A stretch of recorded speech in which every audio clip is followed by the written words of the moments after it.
Hello friends, कैसे हैं आप सभी लोग। उम्मीद करते हैं अच्छे होंगे और अच्छे ढंग से अपनी तैयारी कर रहे होंगे। डाइस डाइस यानी पासा को हम किस तरह से सॉल्व कर सकते हैं, कितनी आसानी से सॉल्व कर सकते हैं, आज हम इस वीडियो में जानेंगे।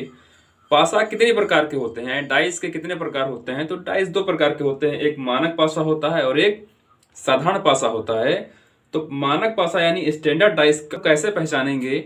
तो इसकी परिभाषा होती है, किन्हीं भी आपस की दो सतहों का योग 7 नहीं होता है। इसमें सबसे बड़ी पहचान ये होती है कि किन्हीं भी दो आपस की सतहों का योग 7 नहीं होता है।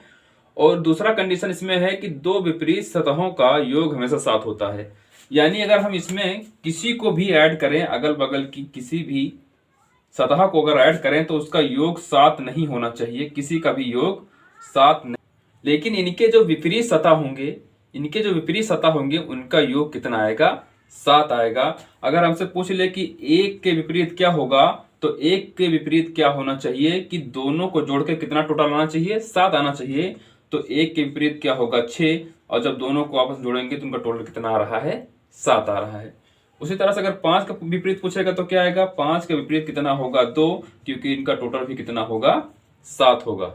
6 का विपरीत पूछ सकता है, 6 का विपरीत पूछेगा तो क्या आएगा, 1 आएगा, इनका भी जोड़ क्या होगा, 7 आएगा। यानी ऊपर की जो सतह होगी और जो नीचे की सतह होगी उनका टोटल कितना आना चाहिए, 7 आना चाहिए।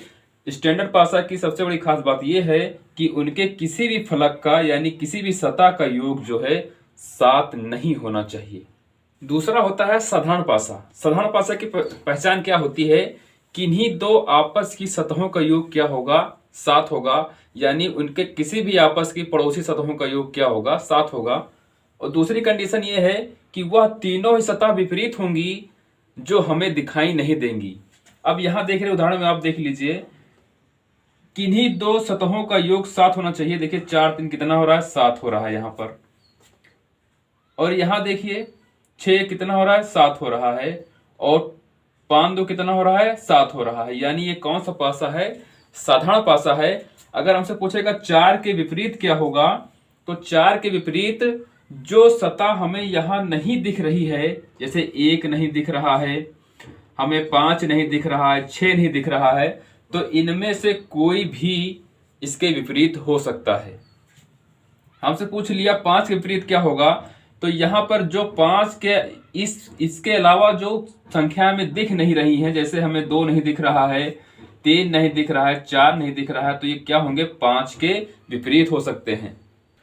इसी तरह से अगर 3 के विपरीत हमें पूछा, तो 3 के विपरीत क्या होगा, जो सतह हमें यहां नहीं दिखाई देगी, जैसे 1 नहीं दिख रहा है, हमें 5 नहीं दिख रहा है, हमें 6 नहीं दिख रहा है, तो 3 के विपरीत हो सकता है।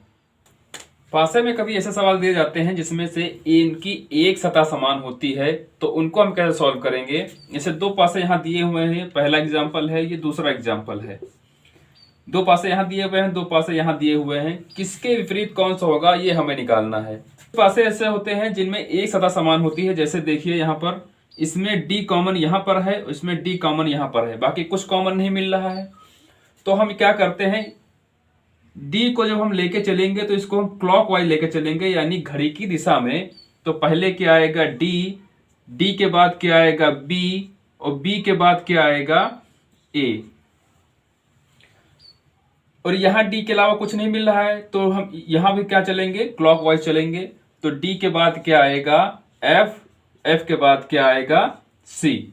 अब हमसे पूछेगा कि बी के विपरीत क्या होगा, बी के विपरीत क्या होगा, एफ, ए के विपरीत क्या होगा, सी, और पूछेगा डी के विपरीत क्या होगा। डी के विपरीत वो अक्षर होगा जो यहां पर मौजूद नहीं है। इस तरह से अंकों में आप देख रहे हैं 1 4 3 5 2 4, तो कॉमन क्या मिल रहा है, 4। अब यहां पर कैसे इसको निकालेंगे, तो इसको भी कैसे चलेंगे, क्लॉकवाइज चलेंगे। इसको भी कैसे चलाएंगे, क्लॉकवाइज चलाएंगे।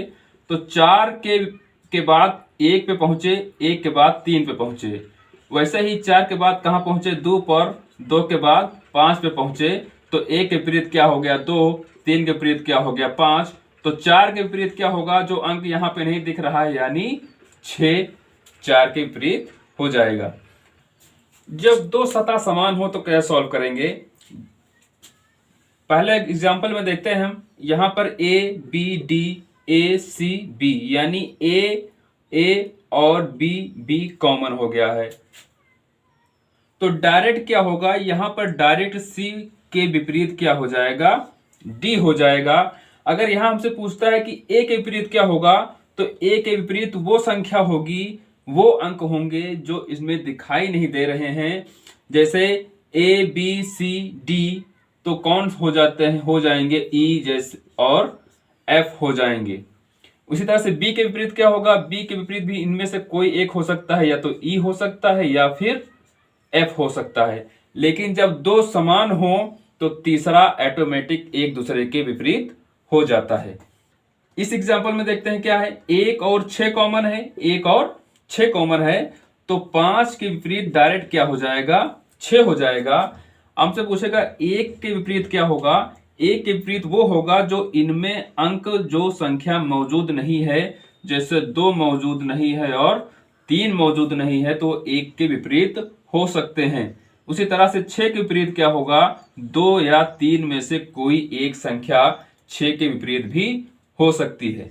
ओपन डाइस में हमेशा एक को छोड़कर तीसरा जो होता है उसके विपरीत हो जाता है। जैसे 1 के विपरीत क्या होगा, 1 के विपरीत क्या होगा, 3 होगा। अब ये मत कर देना कि 2 के विपरीत 4 कर दे, 2 के विपरीत 4 नहीं होगा, 4 के विपरीत क्या होगा, 6 होगा। अब जो बच गया है वो उसके विपरीत हो जाएगा, यानी 1 के विपरीत हो गया 3, 2 के विपरीत हो गया 5 और 4 के विपरीत हो गया 6। उसी तरह से सेम इसमें भी होगा, 1 के विपरीत क्या हो जाएगा, 5, 3 के विपरीत 6 और 2 के विपरीत 4, यानी 1 के विपरीत 5, 3 के विपरीत 6 और 2 के विपरीत 4। इसमें क्या होगा, बाहर वाले बाहर से विपरीत हो जाएंगे, यानी 5 का विपरीत क्या हो जाएगा, 6, 1 का विपरीत क्या हो जाएगा, 3 और 2 का विपरीत क्या हो जाएगा, 4 हो जाएगा। ये था ओपन डाइस। अगले वीडियो में हम डाइस के जितने भी इंपॉर्टेंट क्वेश्चन बन सकते हैं सारे सॉल्व कराएंगे। आपको ये वीडियो कैसा लगा हमें कमेंट जरूर बताइएगा। अगर आप चैनल पर नए हैं तो चैनल को सब्सक्राइब कर लीजिए। धन्यवाद।